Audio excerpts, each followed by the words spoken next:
Zaman hayır olsun saygılı seyirciler. Hoş buluştuk efirde GRT kanalı Gagauzya günden programısının hemdan götürücüsü ben Polina Barbova.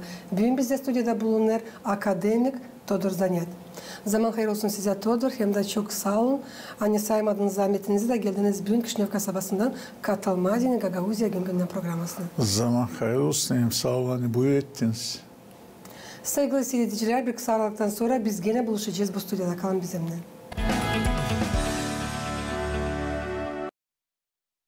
Saygılı seyirciler, bugünkü kolbemimizde lav gidecek bütününe dünyada anılmış Moldova'nın hem Rumanya'nın poeti için, prozaik için, jurnalist için, Mihail Eminescu için. Hangisi büyük ayın 15'inde 175 yaşını tamamlayacaktı.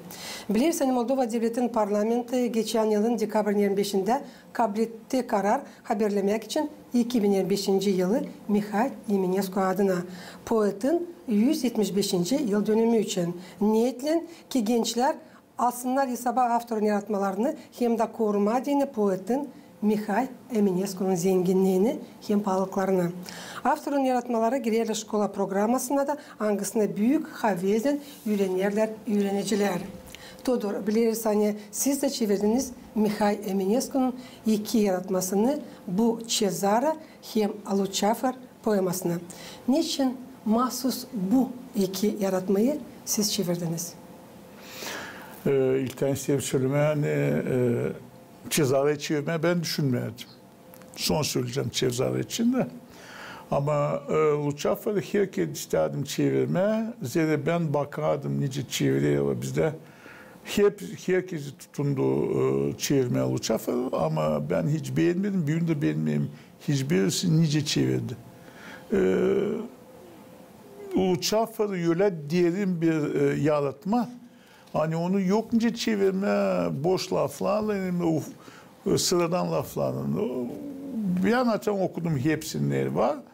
Saydım hani Gagauz dilinde yutmuyor Eminescu, hem yutmuyor Luçafer'in derinliği, büyüklüğü. Bakayım okuyayım sıradan bir şeye benzemiyor. Luçafer'i çevirmeye değil ben karar aldım Roman dilinden çevirmeye. Hem aldım mahsus Romanya'da çıkan bir kiyedi. Değil mi oldu orada? Romanya'da çıkan kiyedi.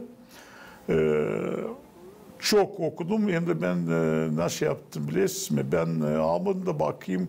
Okudum Gagauzca bıraktım. Geçti bir parça vakit. Ben unuttum şimdiden sonra nice çevirmişler. Almadım Rusçayı. Benim kafama takılmasın bu kalıplar. Dağıldım. O zaman açan başladım bilmeye, laf etmeye, Romanca, Yölence büyün var. Başladım anlama ne yazılı. Hem hangi lafın hangi manasını kullanmış poet orada. Ondan sonra tutundum. Romancadan tekrar söyleyeyim. Doğru Gagauzca. Helcem alası ki sabah Luçafer hani ben sonunda verdim çıkardım kiyadını son çıktı tabi kiyadda son tabi 5-6 kiyadda çıktı o Luçafer. Şimdi o bana kalsa neredeyse 7. varyant. Böyle zere ben herkes söyleyeyim şimdi uygulayayım Gagauz dilinde ben çevirirken diyeceğiz Eminescu ya da başka bir büyük poeti orada dinlemiyorsun Todor Zanet. Orada lazım yutsun Mihail Eminescu ya da o poet büyük poet hani hangisinin poetini çevireyim de açan okuyor ve Gagauzca da ben denedim. Gireyim Şkovaç'a gideyim okuma bir poetin poetlerini bana hemen diyor bu. Bunun. Onun için böyle. Bu yüzden Luçafer için. İkinci de Cezara'yı ben hiç düşünmedim. Bileydim hani o öyle zor. Ama hiç çevirmeyeceğim. Buyurun. Hiç çevirmeyeceğim. Ne için bilirsiniz mi? Cezara yazılı bir ağır hem zor eski Romanca dilinden. Bana Cezara'yı çevirmediğini teklif etti Gagauzya'nın bilim merkezinin başı Irina Anatolyevna. Buluştuk. Ben de aldım okudum. Dedim alayım, tutunayım. Ama açan girdim diğerine ben anladım hani neredeyse yezileceydim. Neredeyse çıkamayacaktım onun içinde. O kadar ağır hem o kadar zor bir yazı, bir proza anlatmak. Irina Anatolyevna Konstantinova tehkosu geldi aklıma. O da çıkarıcıyken Kiev'de aldı ve verdi Gagavuz yazıcılarına, üreticilerine parçaları. Söylemeden kim çevirdi? Ben geldim. Camisi diye Todur. Hiç yerin adını vermeden verdim de dediler böyle yokunca Gagavuzcu olsun. Böyle güzel yokunca Gagavuzcu olsun. Böyle uygun. Böyle uygun. Böyle derin hem de o kadar çok laf, o kadar çok bu böyle. Ama şükür Allah'a başardınız. Zor ama başladım. Hayalim olmaydı pandemi. Belki başladım. Yetişmeyecekti kuvvet. Böylesi kapalıysın nasıl yapacaksın? Haydi hareket, haydi hareket, haydi hareket. Hadi böyle, hadi böyle. Zira Gagavuz dilinde bir lafı kullandın mı yanlış. O bütün cümleyi bozuyor. Orada kalmaya yemin eskiyim, kalmaya nasıl o istemiş söyleme. Onun için ben sana hani buldum.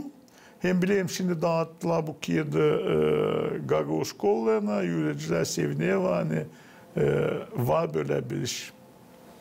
İsterim çizgilemeni Mikhail Mineskun yaratması Luçafer girer Guinness rekord kağıdına nice en büyük dünyada poema sevda için.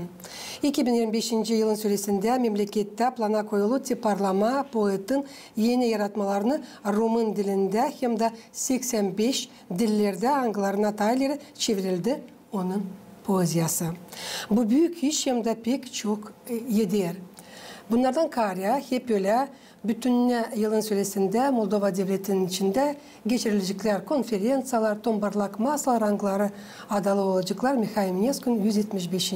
yıl dönümü için. Sanırım aynı akademikte Todur Zaniyet düşünecek bu yılda çevirme Mikhail Mineskun süreceğiz 3. yaratmasını. Çünkü doğru söylediniz. Yani sizde olur uygun hem de yakışıklı sıralar, laflar. Alizden Mineskun laf eder Gagavuzca. Sağ ol. Niyetimde var çevirme bir piyeti. Onu pek severdi benim rahmetli kaynatam. Pek seviyor onu karım ama bakacağız. Onu çevirme dini halis bana danıştı bir Gagavuz yürüyüşü kızı. O da hem Romuncayı biliyor, o dedi ben de bayılıyorum o piyete. Adını söylemeyeceğim. Ama sana hani olacak. Ne düşüyor Yemineskun yılı için ben sayayım hani pek doğru bir karar. Ne için? Onun yaratmaları, onu Vanca sevmeye ben bilmeyeyim. Ama onun yaratmaları yolu açı Rom'un dilinin, Rom'un insanlığını tutmayan hakkında kim Rom'un yazılarından demiş dedi öyle. Şimdi o dedi öyle aklıma gelmiyor abi. Dedi öyle geleceğim kayıp olası Romunlar. Kayıp olan bir tanesi Romunluk sadece Mikhail Eminescu'nun kiyetlerinden dünya bilecek kimdi o insanlar. Güzel mi söylenmiş? Gelme aklıma abi. Zira siz alarsınız Eminescu'nun yaratmalarını o vakında onu sevmediler. Sevmedilerse adam doğrudan yazardı. Birinden korkmadı. Birini affedersin birisini yalamadı. Nice madde öyle. Hem yazardı öylence bile hem nice düşünüyor. Bu bir. İkinci. Oldu 10 yıldan ziyade Moldova'da yapılı Emineskologlar toplantısı. Biz biliyoruz Eminescun var 3 kere, 4 kere skısarı 1, skısarı 2, skısarı 3 itd. Ben onlarla tanıştım Rusça. O yaratmalarla tanıştım. Ne o kadar da büyük bir adam mı? Çevirmişler öyle. Beğenmedim ben çevirmeyi. Biraz da yalan çeviriliydi orada. Sonra bu kongreslere katıldı Türkiye'den bir yazıcı. Hani bile pek güzel Romanca hem Türkçe. Çevirmiş Eminescu'yu Türkçe'ye. Ve o anlattı. Dedi Eminescu yazardı. De bu Kietli Esküsar'ın eski Osmanlı şiir kalıplarına göre. Açan o bunu söyledi. Ben açan aldığımda ciddi okuma o kalıplara göre Eminescu başka türlü öteye. Hem de o Kietli yokunca çevirme sonradan peyit gibi. Adam Türkiye Türkçesine onları çevirmiş Osmanlı kalıplarına göre. Eminescu da yazmış Osmanlı kalıplarına göre. Demeli ki Eminescu bilerdi bu derin kültürü, Türk kültürüsünü, Osmanlı kültürüsünü. Onun için belki bu peyitli yaşayabiliyor. Mihail Eminescu pek aktif katılarda kültür hem de cümlenin yaşamasına, onun peyitlerini ayırır derin emosiyalar, filosofyanın derinliği, hep öyle halk folklorun kullanması. Mihail Eminescu'nun peyitlerine yazılı çok müzika kompozisiyaları. Mihail Eminescu bıraktı bize kendi ardından 17 tom türlü yaratmalarla. Bu poeziya, proza, dramaturgiya, publisistika, esse, 18 hem de 19. asırların Alman filozofların çevirmelerini. Bu analizden büyük zenginlik dil hem de kültüra uğrunda. Todor Sista poet, publisist, jurnalist, akademik olarak ne var nasıl bütünden söylersiniz Mihail Eminescu'nun yaratması için. Siz şimdi pek güzel bir konuyu açtınız. Dersiniz 17 tom çıkardı, bıraktı. 17 ton bıraktı, bunu ne çıkardılar? Ama ne kadar çıkarılmadı? Şimdi bunlar henüz bahsediyor. Ben Kişinev'da var bir merkez, Mihail Eminescu'nun akademik merkezi. Orada toplu hepsi Eminescu'nun yaratmaları. Moldova'da hem de dünyada ben sanırım hani hem büyük Eminescu akademik Mihail Çimpoy. O sempozyumları o hazırlığı yazı Eminescu için de yazı. Size birinci iş anlatacağım yaratmak. Açan Eminescu rahmetli oluyor. Onda kalıyor defterler. Bir küçücük sandıcak ve onun içinde defterler. Neredeyse o zaman kağıt kıtlığı var. Neyse silmiş, yazarmış karandaşla, yazarmış öyle. Neyse kalmış, neyse kalmış. Nerede doğrultmuş? Da bu defterler korunmuş. Dostu korunmuş. Şimdi Lapland altında. Ne yaptı Mihail Çimpoy? Mihail Çimpoy aldı hepsi bu defterleri da bugünkü teknolojilara göre tarayıp, skanerden geçirip diriltti o silintileri de. Bu pek büyük iş. Pek büyük iş de açar siz girersiniz de bu Kişinev'da Mihail Eminescu akademik merkezine. Bu defterler yeniden basılı. Siz bilirsiniz şu, Vancı kağıt çıksın, redaktörler sayı kendini yazılardan akıllı, bilmem ne, bunlar hepsi var. Ama sen o kağıtları hani çıkardı Çimpoy onun defterleri doğru durmadık Eminescu. Anlıyorsunuz mu? O kadar büyük, o kadar derin ben sayayım hani dünya uğrunda Shakespeare uğrunda bir poet. Bu benim bakışım. Her yıl Büyük ayın 15'inde biz nişanlarız millet kültürünün gününü. Bu data getirir bizim aklımıza. Hani bugün de doğdu bütün dünyada anılmış Moldova'nın hem Rumanya'nın poeti, prozayı, jurnalisti Mihail Eminescu. Sanırım hani Moldova devletinde bu sırada Gagauzya'nın da yaşayanları tanıştılar Mihail Eminescu'nun yaratmalarından. Diyeceğiz böyle nice озеро, синий цветок, glosa poet'in nişan piyeti hangisi verir pasız dersleri bugünkü gençler için. Gagauzya'nın da liseyistleri kalmadılar bir tarafta koydular çiçekleri Eminescu'nun anmak taşına Büyük ayın 15'inde. Şimdi teklif ederim, seyredelim bu süjeti. Ondan sonra ilerleteceğiz konumuzu. 175 yıl geri bugün Büyük ayın 15'inde anılmış peyitçi Mikhail Eminescu doğdu. İleri dekabr ayın 26'sında Moldova Devleti'nin parlamenti 2025 yılını Mikhail Eminescu'nun anmak yılını kararladı yapma. Bu kararın niyeti peyitçinin yaratıcılık işlerini unutmama, gençlerin aralarında ilerletme. Anma anılmış avtoru Mikhail Eminescu'nun adını taşıyan liseyin öğrencileri Komrat'ta da kararladılar. Anmak taşına çiçek koydular. Михаил Eminescu – это поэт, который репрезентирует румынскую литературу. Mikhail Eminescu peyitçi hangisi Rumun dilini hem literatурasını ilerleder. Михаил Eminescu, который назван в честь Михаила Eminescu. Suntem clasa 11 Uman, învățăm în liceu teoretic Mikhail Eminescu, care poartă. Mikhail Eminescu'nun adına liseyin öğrencisiyim. Bugün geldik analım onu. La 175 de ani de când s-a născut Mikhail Eminescu.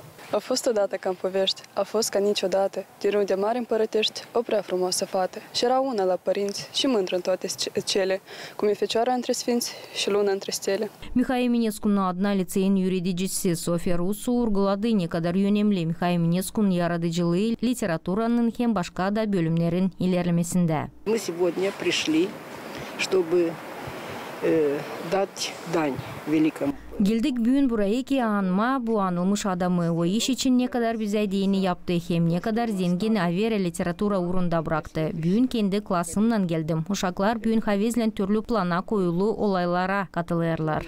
С которым я пришла сегодня, и они все активно участвуют во всех уроках. Anmak yılın süresinde bütün devlette planda var türlü öğrenmek hem kultura olaylarını geçirme. Onların sırasında öğrenicilerin hem okuyucuların buluşması yazıcılarla, literatura kritiklarından hem öğreticilerle var planda tematika olayları Mikhail Eminescu adına liseyinde Komrat'ta da geçirme. Значит, изучает Михаил Eminescu только на уроках литературы. Tanışırlar Mikhail Eminescu'yla dil sadece literatura derslerinde ama başka derslerde de öyle nice cümle terbiye etmesi hem historia. Biz onu dil sadece nice peyitçi hem yazıcı gibi sayarız ama nice filozof, historik, diplomat hem kişi hangisi önemli işleri geliştirdi bizim halkımızın historiasında.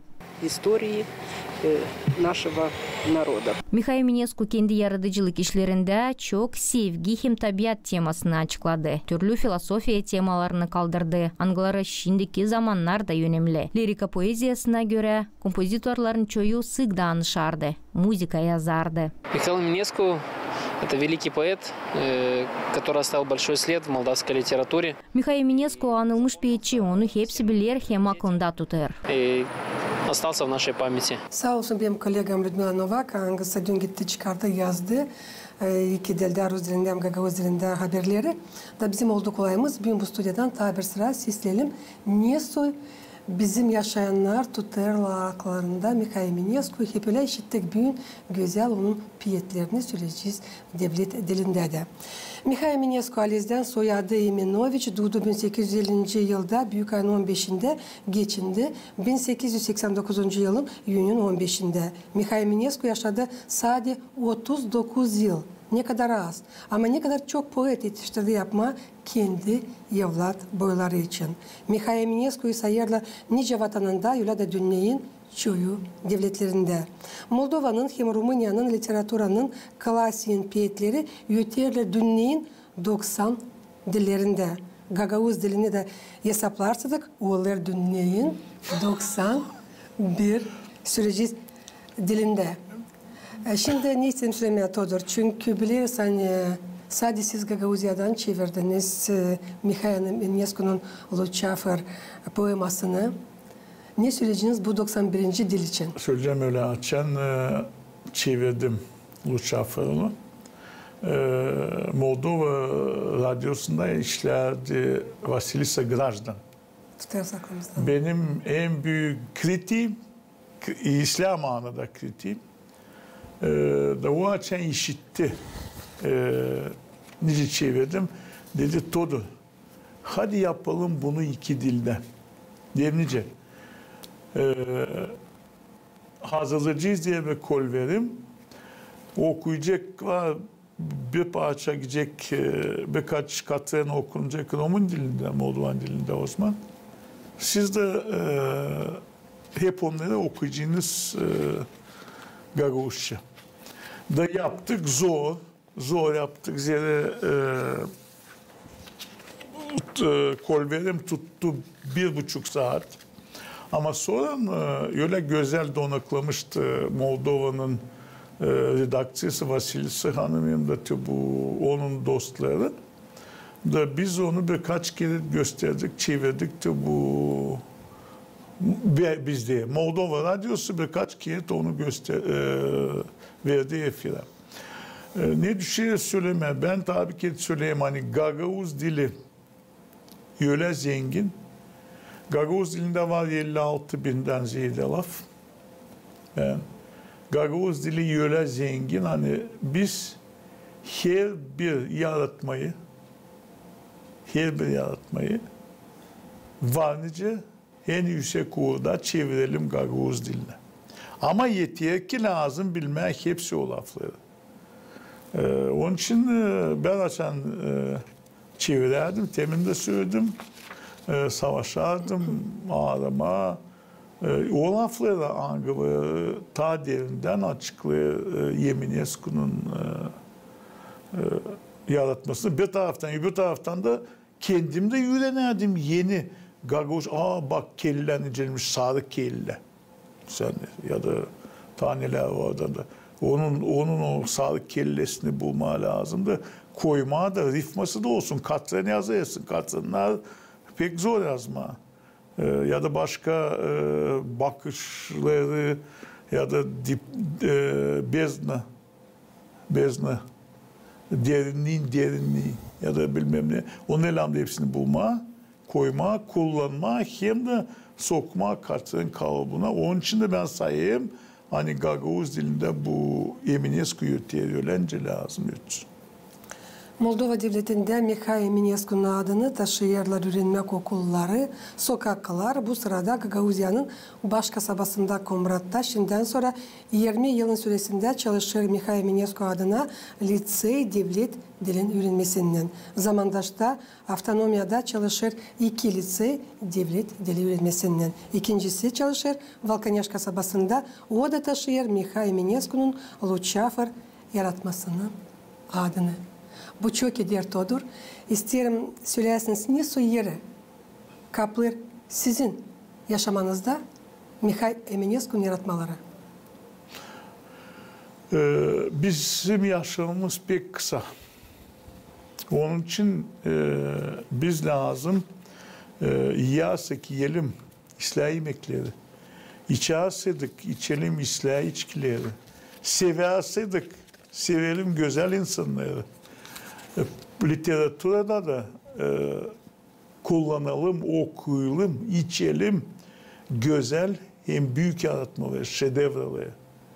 Shakespeare, Dante, Pushkin, Yesenin, bana dini hepsi atlar büyük. Ama Eminescu'nun yaratmaları da hep öyle. Diğerin yüksek, benim yok, benim canım acımı vakıda hani okuma onu ya da çevirme onu. Vakit pek az, vakit pek pahalı. Ama ben tutumlusaydım çevirme, ben bileyim hani o yaratma, şimdi söyleyeyim Eminescu'nun yaratması için benim zamanım gibi pahalı. Ya da benim zamanım Eminescu'nun Luçafır peytinden gibi pahalı. Ya da Teo'nun eşini çevireyim ondan pahalı. Ben o vakitte belki yazacıydım başka bir şey. Var ne yazma. Sırat öyle kuyruk duruyor. Ama bu bak diğerin yüksek kurdan literatürden sen de kahveleşiyorsun. Enerji alıyor. Onun için böyle benim böyle bakışım. Ben söyleyeyim mi? Ben tekrar söyleyeyim. Eminescu'yu ben koyayım Shakespeare'le bir uğra. Siz nice poet olarak, jurnalist olarak, akademik olarak sizin bir var kolayınız danışarsınız. Söyleyeceğiz Moldova devletin hepsi öğrencilerine. Angları öğrenirler okullarda Mikhail Eminescu'nun yaratmalarını. Ne kadar onlar lazım bilsinler Moldova'nın hem de Rumanya'nın söyleyeceğiz poetin Mikhail Eminescu'nun yaratmalarını. Hem de ne verirler, hem de ne verecekler onlara. Gagavuz dilinde var bir laf, kan su olmaz. Bunu çevresi kölen Yeminescu'nun yaratmaları kan. O zaman onlar lazım yüresin. Onların kanı içmesi su olmayacak. Kim anlamıyor bunu? O kaybedecek. Çünkü Todor Zanet çevirdi Mikhail Minescu'nun Luchafer poemasını Gagavuz dilinde. Sizin bugün var olanınız tanıştırasınız bizim seyredicileri bu poemanın bir parçasından. Ben okuyacağım başlığından bir 4-5 katı da işitilsin. Nice yötteye Yeminescu Gagavuz dilinde.